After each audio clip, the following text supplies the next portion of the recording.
me, excuse me, excuse me, excuse me. Where you from? Where are you from? Azerbaycan'dan bilirsen. Ben Bakü Balasıyam. Bakü Balasıyam. Hara gidersen. Ben evimize giderim. Evim gidersem. Nerede yaşarsan? Harada yaşarsan. Burada. Burada. Yakınlıkta. Yakınlık. Ben giderim.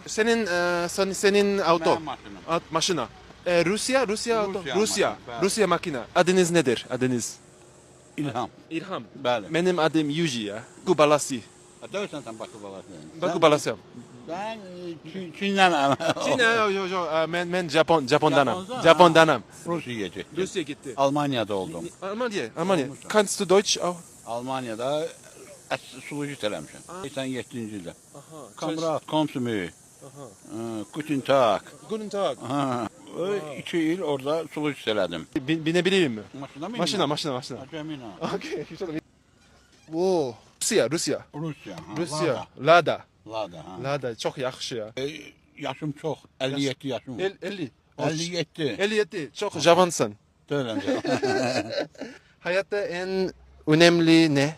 Başa çatdırmaq, evləndirmək. Evlendirmek. Siz evlisiniz. Evliyəm. Uşağım universitetdə oxuyur qızım. Aha. Kız var. Ha, bir dənə qızım var. Sevdiğin şey nedir Azerbaycan'da? Ən sevdiyim şey, yaxşı Azərbaycan müstəqil oldu dövlət. Baku gideceğiz. Ha. Baku gideceğiz beraber. Deyə. Geziyor. Baku gideceğiz. Let's go. Yay. Baku Balasyam. Baku la Balasyam. Baku da Balasyam.